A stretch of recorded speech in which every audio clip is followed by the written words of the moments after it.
ഇത് കണ്ട, my God, ഭയങ്കര പ്രഷ്യസ് ആണ്. തായ്ലൻഡ് ചക്ക. ഇതാ കളർ കണ്ട. സോ നമ്മുടെ നാട്ടിൽ, എൻ്റെ വീട്ടിൽ നിറച്ച് കൂഴച്ചക്ക എന്ന് പറഞ്ഞൊരു സാധനമാണ് ഈ സമയത്ത്. ഏപ്രിൽ മെയ് ഒക്കെ ആകുമ്പോഴേക്കും നന്നായി പഴുക്കും. എനിക്ക് ഓർമ്മയുണ്ട്, ഞങ്ങൾ അച്ഛമ്മ അത് വലിയമ്മച്ചി അതിങ്ങനെ വെട്ടി വെട്ടി വെട്ടി ഇടും. നമ്മളൊക്കെ ഇങ്ങനെ ഉരിഞ്ഞുരിഞ്ഞ് തരും. പക്ഷേ ഈ കളറിലുള്ള ചക്ക ഇത് തായ്ലൻഡിൽ നിന്ന് വന്നതാണ്. അത് ലുലുവിൽ ചക്ക മഹോത്സവം നടക്കുകയാണ്, ചക്ക വിഭവങ്ങളുടെ. വലിയ വില കൊടുത്ത് മേടിച്ച കേട്ടാ. ഇതുപോലെ ഒരു 20 ചോള, ഇതുപോലത്തെ 20 പീസസ് ഉണ്ടായിട്ടുണ്ടാവും. ഞങ്ങൾ കഴിച്ച് കഴിഞ്ഞാൽ ബാക്കിയുള്ളത് ഞാൻ ഇതിൽ കാണിക്കാൻ വേണ്ടി എടുത്തു വെച്ചാൽ. അങ്ങനത്തെ ഒരു 20 പീസിന് ഏകദേശം 800 ഇന്ത്യൻ റുപ്പീസ് കൊടുത്തിട്ടാണ് കേട്ടോ അത് വാങ്ങിച്ചത്. കൊതി കൊണ്ട് വാങ്ങിച്ചു പോയതാണ്. അപ്പം ഞാൻ വിചാരിക്കുമായിരുന്നേ, പണ്ട് ഇതിങ്ങനെ കിടക്കും ഞങ്ങളുടെ വീട്ടിലൊക്കെ. അണ്ണാറക്കണ്ണന്മാർ കൊത്തിക്കൊണ്ടുപോയി തിന്നും. പക്ഷികൾ വന്ന് തിന്ന് കൊത്തിയിട്ടിട്ടുണ്ടാകും. മരങ്ങളുടെ കീഴിലും അവിടെ ഇവിടെയൊക്കെ ചക്ക മയമായിരിക്കും. ചിലപ്പോൾ വണ്ടിയിലൊക്കെ ആൾക്കാർ അത് വാങ്ങിക്കാൻ വന്നു കഴിഞ്ഞാൽ അച്ഛനത് വളരെ ചെറിയ എമൗണ്ടിനൊക്കെ കിടക്കണം. കാരണം ആകാശക്കൊമ്പത്തൊക്കെ ആയതിരിക്കണതേ. അന്നൊക്കെ അപ്പുറത്തെ വീട്ടിലെ ചേട്ടന്മാരൊക്കെ വന്ന് അത് കെട്ടി ഇറക്കുകയാണ്. പച്ച ഇതൊക്കെ, അല്ലെങ്കിൽ പഴുത്തു തുടങ്ങിയതാണെങ്കിൽ പിന്നെ താഴെയിട്ടാൽ പിന്നെ ഒന്നും കിട്ടില്ല, ചെതറി അങ്ങ് പോകും. സോ ഈ ചക്ക ഇത് മേടിച്ച് കഴിച്ചപ്പോൾ ഞാൻ വിചാരിക്കായിരുന്നു, ഭഗവാനെ എന്നോട് ക്ഷമിക്കണേ, ഞാനിങ്ങനെ ഇത് ആർഭാടമാണോ കാണിക്കുന്നതെന്ന്. അതല്ല, അത് ഒരു ഒരു ആഗ്രഹത്തിൻ്റെ പേരിൽ അത് വാങ്ങിച്ചതാണ് കേട്ടോ. അതെങ്ങനെയുണ്ട്, വളരെ ടേസ്റ്റിയാണ്. അതിൻ്റെ ആ റെഡ് കളറ് പോലെ തന്നെ ഇറ്റ്സ് വെരി സ്വീറ്റ്, നല്ല മധുരവും. നമ്മളുടെ നാട്ടിലെ തേൻ വരിക്ക എന്നൊക്കെ പറയണ പോലെ തന്നെ ഞാൻ അതും ഒരു പീസ് വാങ്ങിച്ചിട്ടുണ്ട്. അതിന് അത്ര വിലയില്ല. അതിന് 200 രൂപയേ ഉള്ളൂ ഒരു പീസ്. പക്ഷേ ഒരു ചക്കയ്ക്ക് പോലും 200 രൂപ ഇല്ല അവിടെ. അത് അവിടെ നിന്നൊക്കെ കയറി വരുന്നു, വിമാനത്തിൽ കയറി വരുന്ന ചക്കയല്ലേ. അപ്പോൾ അതിനങ്ങനത്തെ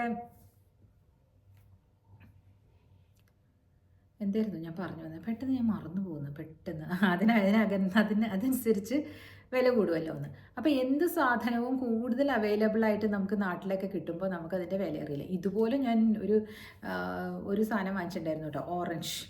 സിസിലിന്ന് വന്ന ഓറഞ്ച് എന്ന് പറഞ്ഞുകൊണ്ട് ഇവിടെ ഒരു കടയുണ്ട്, white rose. It's very expensive ആണ്. അവിടെ പോയി കുറച്ച് ഓറഞ്ച് വാങ്ങിച്ചുകൊണ്ട്, ഇതെന്ത് ഇത്ര വില, എന്നാലും ഈ ഓറഞ്ച് തിന്നാനുള്ള കൊതി കൊണ്ട് ഞാൻ അപ്പുറത്തെ ഇപ്പുറത്ത് ഇരിക്കണമെന്ന് നോക്കിയില്ല, ഇതിൻ്റെ ഭംഗി കൊണ്ട് ഇവിടെ കൊണ്ടുവന്ന് ഇനി ഇത് പൊളിക്കാൻ തുടങ്ങിയപ്പോൾ എൻ്റെ കയ്യിലെല്ലാം വന്നിട്ട് ഈ ചോരയായ പോലെ ബീട്രൂട്ടിൻ്റെ കളറിലെ കുറച്ച് സാധനങ്ങൾ ഇവിടെ ഇങ്ങനെ കയ്യിലൊക്കെ. ഈശ്വര, എന്തായത് നോക്കുമ്പോൾ എനിക്ക് മനസ്സിലാവുണ്ട്, ഇത് കേടായതാണ് ദൈവം ഇത്ര വില ഉള്ളത്, ഈ കടയിൽ ആയതുകൊണ്ടായിരിക്കും എന്നും പറഞ്ഞത് ഞാൻ മാറ്റി വെച്ചു. ഭാഗ്യത്തിന് ഞാൻ കുപ്പയിലിട്ടില്ല. ഇടാന്ന് എഴുതിയെടുത്ത് അടുത്തത് പൊളിച്ചപ്പോഴും ഇത് തന്നെ. അപ്പം എനിക്ക് തോന്നി ഇതൊരു സംതിങ്, ഇതിനകത്ത് എന്തെങ്കിലും ഉണ്ടാവുന്നതായിരുന്നു. ഞാൻ എൻ്റെ കവർ എടുത്ത് വായിച്ചു നോക്കി, ബ്ലഡ് ഓറഞ്ചസ് എന്നാണ് പേര്.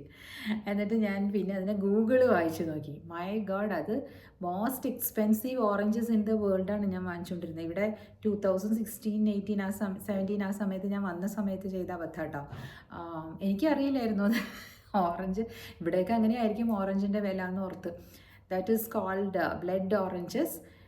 അത് ഇറ്റലിയിലെ സിസിലി എന്ന് പറഞ്ഞ സ്ഥലത്ത് ഉണ്ടാകുന്നതാണെന്ന് പറഞ്ഞു. അങ്ങനെ ആദ്യമായിട്ട് 2000, അതെവിടെയോ എത്രയോ വർഷങ്ങൾക്ക് മുമ്പ് അവർ ഉൽപ്പാദിപ്പിച്ചെടുത്താണ്. വളരെ റിച്ച് ആയിട്ടുള്ള പ്രഭുക്കന്മാരുടെ തീന്മേശകളിലൊക്കെയാണ് അത് കണ്ടിട്ടുള്ളൂ എന്നൊക്കെ പിന്നീട് വായിച്ചറിഞ്ഞു.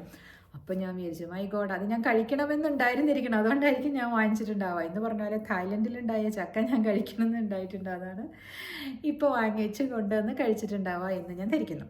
സോ അതൊരു ചക്കപ്പുരാണവും ഓറഞ്ച് പുരാണവും ഒക്കെ ആയില്ലേ. നമ്മുടെ നാട്ടിലൊക്കെ ആണെങ്കിൽ ഓറഞ്ചൊക്കെ 100 രൂപയ്ക്ക് 1 കിലോ അല്ലേ, നല്ല ഓറഞ്ചസ് കിട്ടും. അതിൻ്റെ വേറൊരു വകഭേദമാണ് കേട്ടോ അത്. അതിൻ്റെ ഈ ക്രിസാന്തിമം ത്തിൻ്റെ ഒരു തരം ആസിഡ് ഇല്ലേ, ഇങ്ങനെ വെള്ളത്തിലിട്ട് കഴിഞ്ഞിട്ടുണ്ടെങ്കിൽ അവർ ഈ മഷിയൊക്കെ ഉണ്ടാക്കണ അതുപോലത്തെ ഒരു സാധനം അതിനകത്തുണ്ട്. അതുകൊണ്ടാണ് അത് തൊടുമ്പോൾ ഇങ്ങനെ ബ്ലീഡായി വരണത്. ബീട്രൂട്ടിൻ്റെ കളർ പോലെ കയ്യിലൊക്കെ ആവും അത് പൊളിച്ച ആ ഓറഞ്ച്. അതും ടേസ്റ്റി ആയിരുന്നു കേട്ടോ. ജസ്റ്റ് പഴങ്ങളെ പറ്റി പറഞ്ഞപ്പം എനിക്കിത് പറയണമെന്ന് തോന്നി. ഇന്ന് ഞാൻ പറയാൻ വന്നത് വേറൊരു കാര്യമാണ്.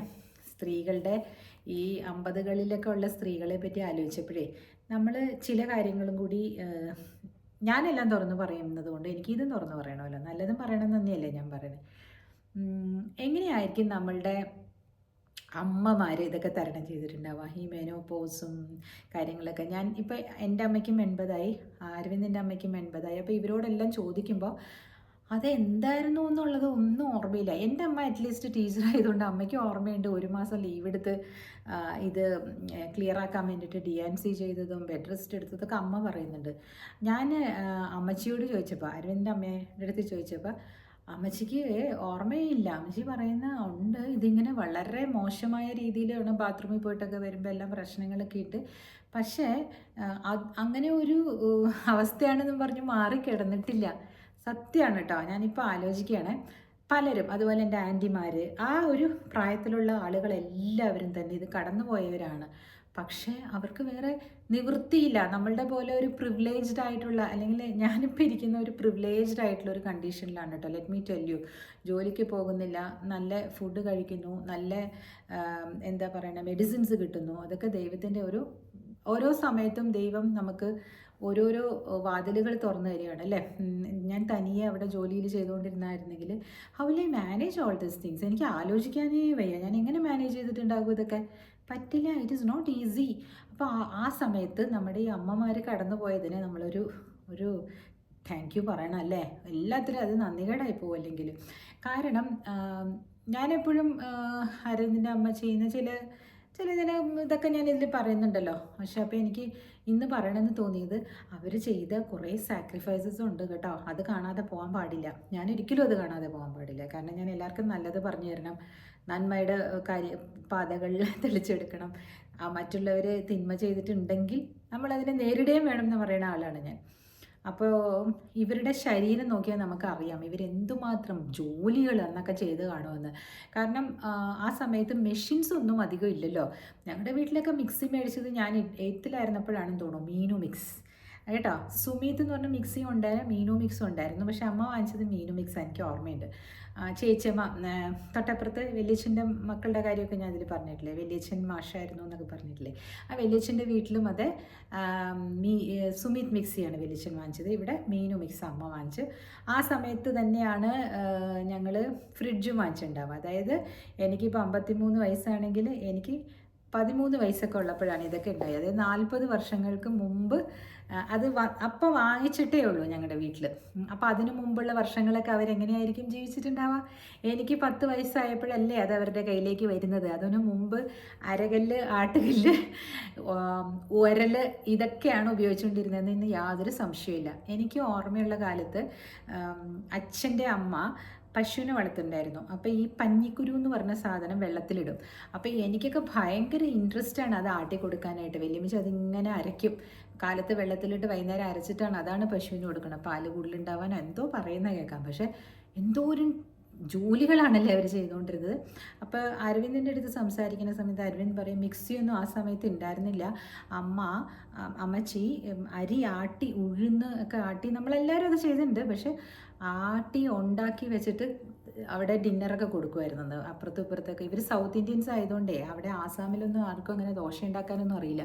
അപ്പോൾ ഇവർ വീട്ടിൽ ദോശ കഴിക്കാൻ വരുന്ന കാര്യമൊക്കെ പറഞ്ഞപ്പോൾ ഞാൻ ആലോചിക്കുകയാണ്, അവർക്കറിയാവുന്ന രീതിയിൽ അവർ ആ സൊസൈറ്റിയിൽ ഒരു ചെറിയ ഒരു പ്ലാറ്റ്ഫോം ഉണ്ടാക്കണമല്ലോ. So whatever we have അത് കാണിച്ചു കൊടുത്തോ അല്ലെങ്കിൽ അത് ചെയ്തു കൊടുത്തൊക്കെയല്ലേ നമുക്ക് അവരുടെ ആ സോഷ്യൽ സർക്കിളിലേക്ക് കയറാൻ പറ്റുള്ളൂ അല്ലേ. അപ്പോൾ ഒരു ചെറിയ ഡിന്നർ അല്ലെങ്കിൽ ഒരു ഹൈ ടീ എന്ന് പറഞ്ഞാൽ നിങ്ങൾക്ക് അറിയുമോ? ഇങ്ങനെ ഡിന്നറും അല്ല എന്നാൽ ചായയുമല്ല, അതിൻ്റെ ഇടയ്ക്കുള്ളൊരു സാധനമാണ് ഹൈ ടീ. അപ്പോൾ ദോശ, പിന്നെ അതിൻ്റെ കൂടെ ചിലപ്പം ഈ ചിക്കൻ കറിയോ മട്ടൻ കറിയോ അങ്ങനെയൊക്കെ വയ്ക്കും. എന്നാൽ ഡിന്നറും അല്ല, അങ്ങനെ ഒരു ഇടയ്ക്ക് പോകുന്ന ഒരു സാധനമാണ് ഹൈ ടീ കേട്ടോ. അപ്പോൾ അതൊക്കെ ചെയ്യും ആൾക്കാർ. ഇങ്ങനെയുള്ള കാര്യങ്ങളൊക്കെ ചെയ്താൽ മാത്രമല്ലേ നമ്മളെ മറ്റുള്ളവർ റെക്കഗ്നൈസ് ചെയ്യുള്ളൂ. അപ്പുറത്തേക്ക് ഉള്ളവർ ഒക്കെ ഇപ്പോഴും ഒരുപാട് ആളുകൾ അമ്മച്ചിയെ ചോദിക്കും ഞങ്ങളുടെ അടുത്ത് കേട്ടോ. അരവിന്ദിൻ്റെ അടുത്തൊക്കെ ചോദിക്കും ഹൗ ഇസ് ആൻറ്റി എന്ന് ചോദിച്ചിട്ട് പറയുന്നത്, ഓ വി റിമെമ്പർ അമ്മയുടെ ദോശയും ഇഡ്ഡലിയും. ദോശയാണ് അവരധികം പറയാം, മസാല ദോശ ഞങ്ങൾ ഇപ്പോഴും ഓർക്കുന്നുണ്ട് അങ്ങനെയൊക്കെ പറയും അവർ. അപ്പോൾ so those people are remembering Har through her deeds അല്ലേ. അപ്പോൾ അത് കണ്ടില്ല എന്ന് ഒരിക്കലും ഞാൻ നടിക്കാൻ പാടില്ല കേട്ടോ. അതൊക്കെ നന്നായിട്ട് ചെയ്തിട്ടുണ്ട് അമ്മച്ചി. ഇപ്പോഴാണ് ഇങ്ങനെ മേ ബി 80 ഇയേഴ്സ് കഴിഞ്ഞ ആൾക്കാരനെ ഇനിയിപ്പോൾ നമ്മളൊന്നും പറയാൻ പറ്റില്ലായിരിക്കാം. അവരുടെ ലൈഫിൽ കണ്ടിട്ടുള്ള മിനിമൽ എക്സ്പോഷർ അല്ലേ. എൻ്റെ പോലെ ജോലി ചെയ്യാൻ പോയിട്ടില്ലല്ലോ. So I should acknowledge that also അല്ലേ. അപ്പോൾ നിങ്ങൾ എന്നെ കേൾക്കുന്നവർ അവരെ ഇങ്ങനെ ഒരു ഭീകരരൂപിയായിട്ട് മാത്രമൊന്നും കണ്ടേക്കല്ല കേട്ടോ. ഞാനത് പലപ്പോഴും ഞാൻ ഓർക്കും, നന്മകളും പറയണമല്ലോ, അവർക്ക് തിന്മകൾ ഏറെ ഉണ്ടെന്ന് ഞാൻ പറഞ്ഞിട്ടുണ്ട്. പക്ഷേ അത് ഇറ്റ്സ് ഓക്കെ, അത് രണ്ടും കൂടി അങ്ങ് തുലാസിലിട്ട് അമ്മാനമാടി പോവാം. കാരണം നമുക്ക് ഇവരെ എല്ലാവരെയും വേണം ജീവിതത്തിൽ. കാരണം അവരുള്ളത് കൊണ്ടാണ് അവരുടെ മക്കൾ വന്നത്. നന്മയുള്ള ആളുകളായിട്ട് വളർത്തിക്കൊണ്ടുവരുന്നതിൽ അവർക്കും ചെറിയ പങ്കൊക്കെ ഉണ്ടല്ലോ അല്ലേ. അപ്പോൾ അതൊന്ന് അക്നോളജ് ചെയ്യണം എന്ന് എനിക്ക് തോന്നി കേട്ടോ. കാരണം ഈ മെനോപോസിൻ്റെ പ്രശ്നങ്ങളും കാര്യങ്ങളൊക്കെ ഞാനിങ്ങനെ ഫൈറ്റ് ചെയ്യുമ്പോൾ ഞാൻ എപ്പോഴും ആലോചിക്കുന്നത് ഇവരെയൊക്കെ പറ്റിയാണ്. ഇവരും ഈ അവസ്ഥയിലൂടെ കടന്നു വന്നപ്പോൾ എങ്ങനെ ആയിരുന്നിരിക്കും അവരൊന്നും ചെയ്യുന്ന കണ്ടിട്ടില്ലല്ലോ, ഇങ്ങനെ മാറിയിരിക്കുന്ന കണ്ടിട്ടില്ലല്ലോ, വയ്യ വയ്യ എന്നും പറഞ്ഞു. ഞാൻ 24 മണിക്കൂറും കിടക്കും വേണമെങ്കിൽ, വയ്യ വയ്യ എന്ന് പറഞ്ഞിട്ട്, എനിക്ക് ക്രാംസ് വരുന്നു അത് വരുന്നു എന്ന് പറഞ്ഞിട്ട്. സോ ഐ ഹാവൻ സീൻ, ഞാൻ ഇങ്ങനെ ഒന്നും കണ്ടിട്ടേ ഇല്ല മറ്റുള്ളവർ ചെയ്യുന്നത്, എൻ്റെ പുറകിലുള്ള തലമുറ. അപ്പം ഞാൻ പറഞ്ഞു വരുന്നത് എന്താണെന്ന് വെച്ചാൽ, എനിക്ക് മുമ്പിലുള്ള തലമുറയുടെ കുറേ എഫേർട്സ് ഉള്ളത് കൊണ്ടാണ് ഞാൻ ഇങ്ങനെയാകുന്നത്. അപ്പം നിങ്ങളും, അതായത് എനിക്ക് എന്തെങ്കിലും നന്മകളുണ്ടെങ്കിലോ അല്ലെങ്കിൽ തിന്മകളും ചിലപ്പോൾ അവരിൽ നിന്നൊക്കെ തന്നെയായിരിക്കും, രണ്ടും ഉണ്ടാവുമല്ലോ. ആ തിന്മകളെ ഞാൻ മാറ്റാൻ ശ്രമിക്കണം. അത് എൻ്റെ ജോലിയാണ്, എന്നിലുള്ള തിന്മകൾ മാറ്റുന്നത്. മറ്റുള്ളവരുടെ നന്മകൾ കണ്ട് നമ്മൾ പഠിക്കുകയും വേണം. ഇതൊരു നന്മമര ക്ലാസ് ഒന്നുമല്ല, ചില ജീവിത യാഥാർത്ഥ്യങ്ങൾ ഞാൻ പറയണത് കേട്ടോ. ഇതിനകത്ത് യാഥാർത്ഥ്യങ്ങൾ കുറേ ഉണ്ട്. അവരും ഇതെല്ലാം കടന്നല്ലേ വന്നിരിക്കുന്നുണ്ടാവുക. അപ്പോൾ അവർക്ക് ഒരു ഫ്രസ്ട്രേഷൻ അവർക്ക് തീർക്കാനായിട്ട് അവരുടെ ഫുൾ പ്രോജക്റ്റും ഈ മക്കളായിരുന്നിരിക്കണം. നമ്മൾക്ക് അങ്ങനെയല്ല. എനിക്ക് പല കാര്യങ്ങളുണ്ട്. ഞാൻ ബുക്ക് എഴുതുന്നു, ഇൻസ്റ്റാഗ്രാം ചെയ്യും, യൂട്യൂബ് ചെയ്യും, ഞാൻ ജോലി ചെയ്തിട്ടുണ്ട്, ഞാൻ ട്രാവൽ ചെയ്തിട്ടുണ്ട്. സോ ഇത്രയും കാര്യങ്ങൾ ചെയ്തേക്കുന്നത് ഞാനാണ് ഇങ്ങനെ വന്നിരുന്നു പറയുന്നത്. അപ്പോൾ ഒന്നുമില്ലാത്ത അവർക്ക് എന്താണ് ചെയ്യാൻ പറ്റുന്നത്? അവർക്ക് അവരുടെ ഫ്രസ്ട്രേഷൻസ് എങ്ങനെയെങ്കിലും ഒന്ന് കാണിക്കാനല്ലേ പറ്റുള്ളൂ. അപ്പോൾ അതൊക്കെ കുറച്ച് നമ്മൾ അംഗീകരിക്കണം, ചില കാര്യങ്ങൾ മാത്രം. ചിലത് അവരിൽ ഇഷ്ടപ്പെടാത്തത് തുറന്നു പറയുകയും വേണം. എനിക്കിത് ഇഷ്ടപ്പെട്ടിട്ടില്ല അമ്മേ, പ്ലീസ് ചേഞ്ച്, ഞാനിത് ടോളറേറ്റ് ചെയ്യില്ല എന്ന് പറയാം. അപ്പോൾ അതിൽ നിങ്ങളങ്ങനെ ചിന്തിക്കേണ്ട കേട്ടോ. എപ്പോഴും അങ്ങനെ ചിന്തിക്കരുത് എല്ലാവരും. ഇവിടെയും കുറേ അമ്മമാരിരുന്ന് പ്രയാസപ്പെടുന്നുണ്ട്. അപ്പോൾ മക്കളായിട്ടുള്ള നമ്മൾ, അതിപ്പോൾ ഞാനിപ്പോൾ അമ്മമാരുടെ സ്ഥാനത്തല്ലേ. അപ്പോൾ മക്കളോട് ഞാൻ പറയുകയാണ്, നിങ്ങൾ കുറച്ച് നേരം ഇരുന്ന് ചിന്തിക്കൂ. നമുക്ക് ഹാർമണി വേണം ലൈഫിൽ അല്ലേ. എപ്പോഴും വഴക്കിടുകയും എപ്പോഴും തറുതല പറയുകയൊക്കെ ചെയ്തുകൊണ്ടിരുന്ന ആ വീട്ടിൽ പീസ് ഉണ്ടാവില്ല. പക്ഷേ പറയേണ്ട രീതിയിൽ പറയുകയും വേണം. പീസിന് വേണ്ടിയിട്ട് നിങ്ങൾ നിങ്ങളുടെ സെൽഫ് റെസ്പെക്റ്റ് കളയാൻ വേണ്ട. എന്ന് പറഞ്ഞാൽ നിങ്ങൾക്ക് അറിയാം, നിങ്ങളിപ്പോൾ ഒരു കുട്ടി എന്നോട് പറഞ്ഞാണേ, ഒരു ഗിഫ്റ്റ് കൊണ്ട് കൊടുത്തു, ആ അമ്മായിയമ്മ ഇങ്ങനെ അങ്ങ് വലിച്ചെറിഞ്ഞിട്ടൊന്ന്, എനിക്കെന്നാ വേണ്ട നിൻ്റെ സാരി ഇങ്ങനെ പറഞ്ഞൊന്ന്. അങ്ങനെ ചിലർ ഉണ്ട് അത്ര, അങ്ങനെയൊക്കെ കാണിക്കുന്നത്. അതൊക്കെ വല്ലാത്ത അങ്ങേറ്റത്തെ ഇൻസൾട്ടാണ് കേട്ടോ. അങ്ങനെയൊക്കെ ചെയ്തു കഴിഞ്ഞാൽ പിന്നെ നിങ്ങൾ അവർക്ക് കൊടുക്കണ്ട. മനസ്സിലായില്ലേ? അങ്ങനെ ചെയ്യുന്നവരുണ്ടെങ്കിൽ ഇറ്റ്സ് വെരി ബാഡ് കേട്ടോ. അതൊന്നും ഞാൻ അനുഭവിച്ചിട്ടില്ല കേട്ടോ. ഞാൻ ആർക്ക് കൊടുത്തിട്ടുണ്ടെങ്കിലും, ഇപ്പം അമ്മയ്ക്കാണെങ്കിലും, എൻ്റെ അരവിന്ദിൻ്റെ അമ്മയ്ക്കാണെങ്കിലും, ആൻറ്റിമാർക്കും എല്ലാവർക്കും ഞാൻ ഗിഫ്റ്റ് കൊടുക്കുമ്പോൾ അവർ ചിറ്റയ്ക്ക് അവരെല്ലാവരും ഇങ്ങനെ വാങ്ങിച്ചിട്ടോ മോളെ താങ്ക് യു എന്ന് പറഞ്ഞിട്ടുണ്ട്. നമുക്കത് ഇഷ്ടമല്ലേ അങ്ങനെ കേൾക്കുന്നത്? അതായ സമയം അവർ എനിക്കൊന്നും വേണ്ട നിൻ്റെ ഗിഫ്റ്റ് എന്ന് പറഞ്ഞാൽ പിന്നെ ആരെങ്കിലും തിരിച്ചു കൊണ്ടുവന്ന് കൊടുക്കൂ. സോ അതൊന്നും ചെയ്യാൻ പാടില്ല കേട്ടോ. അത് ഇൻസ്റ്റഗ്രാമിൽ ഒരു കുട്ടി വന്ന് പറഞ്ഞതാണ്, ഇങ്ങനെ ചേച്ചി അങ്ങനെ ചെയ്യുന്ന അമ്മയാണ്, അപ്പം ഞാൻ എന്ത് ചെയ്യണം? ഇപ്പോൾ ആ അമ്മ എന്തുകൊണ്ടായിരിക്കും അങ്ങനെ ചെയ്യുന്നത് ചോദിച്ചാൽ എനിക്ക് ഉത്തരമില്ല. അവർ ഒരുപക്ഷെ അവർ എക്സ്പെക്റ്റ് ചെയ്തിട്ടുണ്ടാവും അവരെയും കൊണ്ടുപോയി മേടിക്കണം എന്നാണോ അറിയില്ല. അപ്പം പലരും പല രീതിയിലാണ് ചിന്തിക്കുന്നത്. എല്ലാത്തിനും നമ്മൾ നിന്നു കൊടുക്കാൻ പോയി കഴിഞ്ഞാൽ നമുക്കൊരു ആശ്വാസം നമ്മളിൽ എന്താ പറയുക എപ്പോഴും കിട്ടിയെന്ന് വരില്ല. അപ്പോൾ സോ എല്ലാം ഒന്നും വേണ്ട, പക്ഷെ ചില കാര്യങ്ങൾ നമ്മൾ സംസ്കാരചിത്തരായിട്ടുണ്ടെങ്കിൽ അത് നമ്മുടെ അച്ഛനമ്മമാരുടെ ഗുണമാണ്. നമ്മൾക്ക് നന്മ പറഞ്ഞതെന്ന് വഴി കാട്ടിയത് അവരാണ്. അപ്പോൾ അത് തന്നെ ആയിരിക്കും നമ്മുടെ ഹസ്ബൻഡ്സിന് അല്ലേ. നമ്മുടെ ഹസ്ബൻഡിൻ്റെ അച്ഛനും അമ്മയും വഴികാട്ടിയത് കൊണ്ടാണ് അവർ ഇന്ന് നമ്മളോട് ഇത്ര നല്ലവണ്ണം കരുണയോടും കൂടി നല്ല എന്താ പറയുക നല്ല ഒരു ദാമ്പത്യ ജീവിതം നയിച്ചു വരുന്നത്. ഒരു പക്ഷേ അവരുടെ അച്ഛനും അമ്മയും കൊടുത്ത ആ ഒരു പ്ലാറ്റ്ഫോമിൽ നിന്നുകൊണ്ട് അവർ ഡെവലപ്പ് ചെയ്തുകൊണ്ടല്ലേ. എല്ലാം കൊടുക്കാൻ എല്ലാ അച്ഛനമ്മമാർക്കും പറ്റാറില്ലല്ലോ. പക്ഷേ നല്ലത് കൊടുത്തത് കൊണ്ടാണല്ലോ അവർ നമ്മുടെ കൂടെ ഇരിക്കുന്നത്. ഇതും ചില നഗ്ന സത്യങ്ങളാണ് കേട്ടോ. ഇതെല്ലാം പച്ച പരമാർത്ഥമല്ലേ. അച്ഛനമ്മമാരില്ലാത്ത കുട്ടികൾ എത്ര പേര് പ്രയാസപ്പെടുന്നുണ്ട്. ഓക്കെ, സോ നെക്സ്റ്റ് ഹാഫ് എനിക്ക് പറയാനുള്ളത്, ഞാനൊരു അഡോളസൻസ് എന്ന് പറഞ്ഞിട്ട് ഒരു നെറ്റ്ഫ്ലിക്സിലൊരു സീരീസ് കണ്ടു. അത് എല്ലാവരും നെറ്റ്ഫ്ലിക്സ് ഉണ്ടെങ്കിൽ അത് കാണണം കേട്ടോ. അല്ലെങ്കിൽ അതൊരു മാസത്തേക്ക് ഒന്ന് എടുത്തിട്ട് കാണാൻ പറ്റുന്നവരാണെങ്കിൽ നന്നായിരിക്കും. ഇംഗ്ലീഷ് നന്നായി അറിയുന്നവർ അതെന്തായാലും എടുത്ത് കാണണം കേട്ടോ. ഞാൻ നിങ്ങൾക്ക് വേണ്ടി, ഇംഗ്ലീഷ് അറിയാത്തവർക്ക് വേണ്ടി അതിൻ്റെ ഒരു ചെറിയ സംക്ഷിപ്ത രൂപം ഞാൻ പറയാം.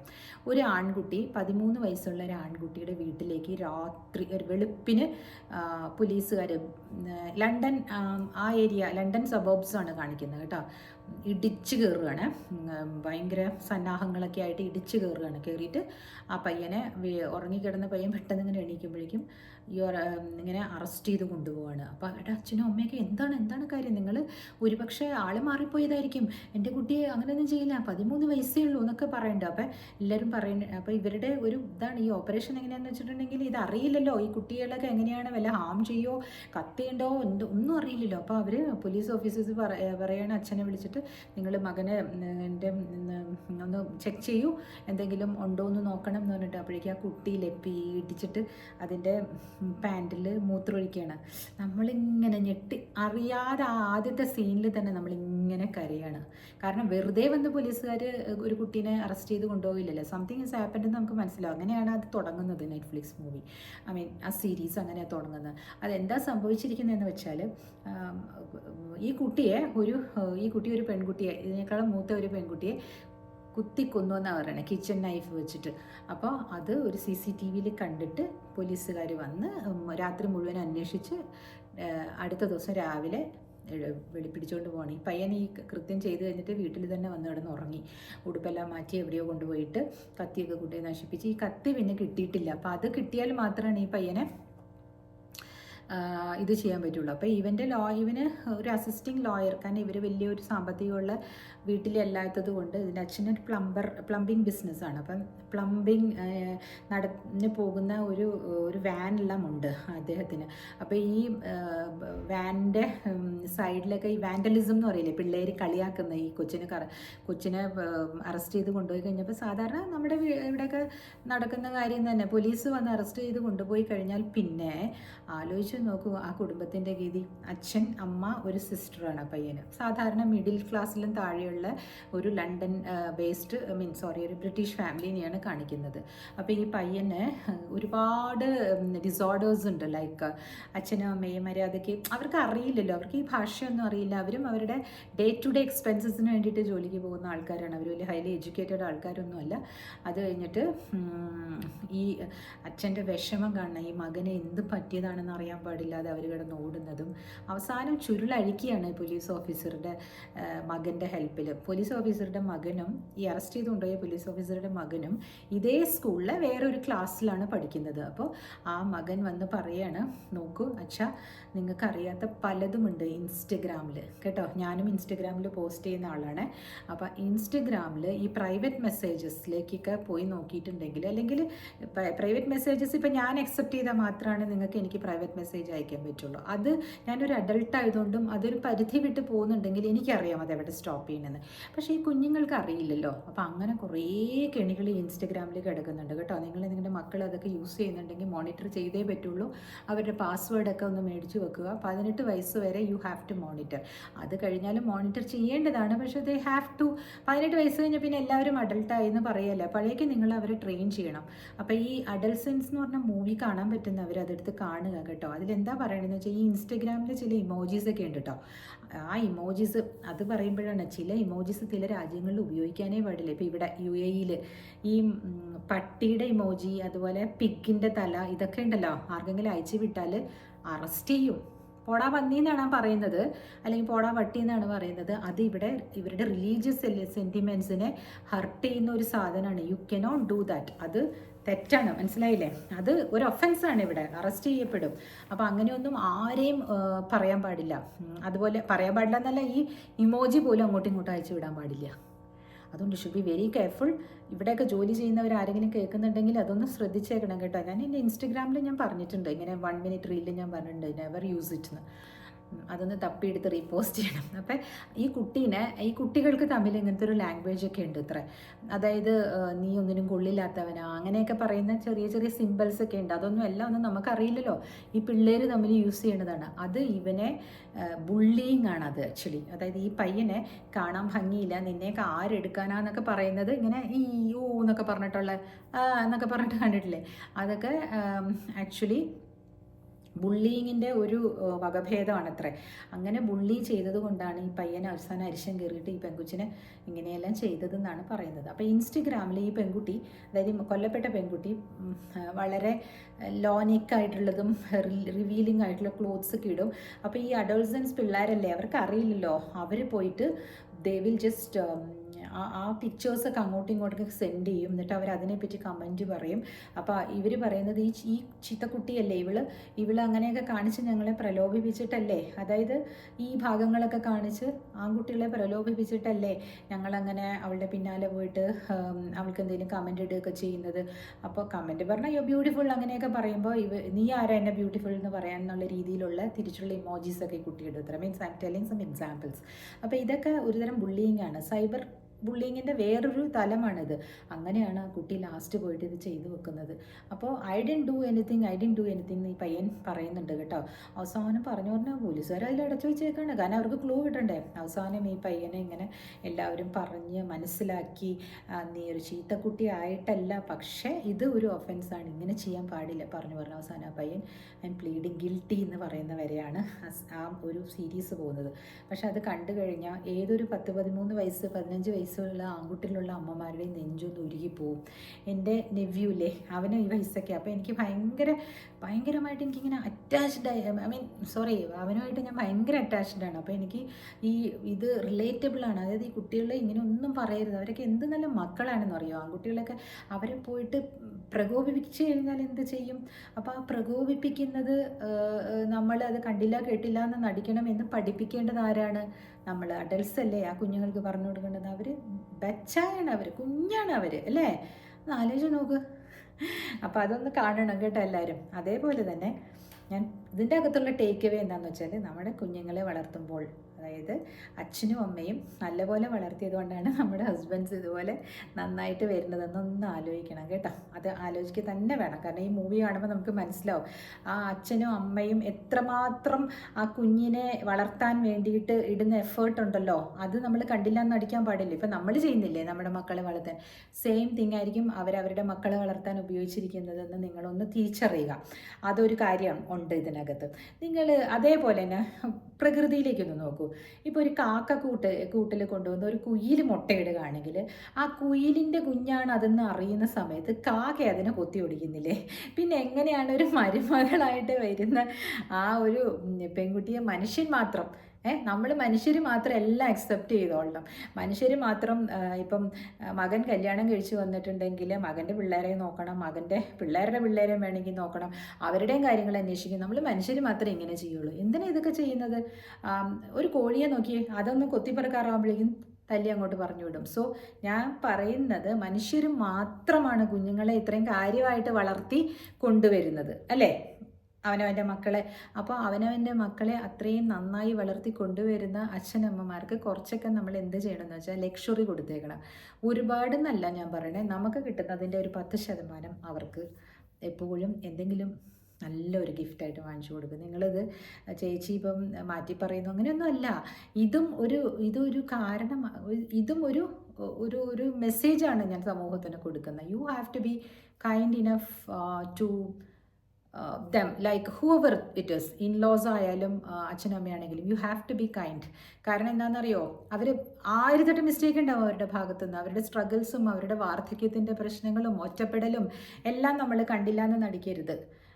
നമ്മളോട് കാണിക്കുന്ന വേർതിരിവിനും നമ്മളോട് കാണിക്കുന്ന എന്താ പറയുക താന്തോന്നിത്തരത്തിനൊക്കെ നമ്മൾ ഉത്തരം പറഞ്ഞോളൂ, അതല്ല. പക്ഷെ അവർക്ക് പൈസയ്ക്കോ അല്ലെങ്കിൽ എന്തെങ്കിലുമൊക്കെ കാരണങ്ങൾ കൊണ്ട് അവർക്ക് എന്തെങ്കിലും ഒരു ലക്ഷറി വേണമെങ്കിലോ അവർക്ക് ഇരുന്നിട്ടുള്ള കാര്യങ്ങൾ സാധിക്കാനല്ല ലക്ഷറീസ് ആയിട്ടുള്ള ഒരു ഫുഡോ you please provide it to your parents or in-laws. അത് നമ്മുടെ കർമ്മയെ ക്ലീൻ ചെയ്യും. ഞാനത് ചെയ്യുന്നുണ്ട്, അതുകൊണ്ടാണ് ഞാൻ പറഞ്ഞത്. ഞാൻ ചെയ്യുന്ന കാര്യങ്ങൾ മാത്രമാണ് ഞാൻ പറയുകയുള്ളൂ.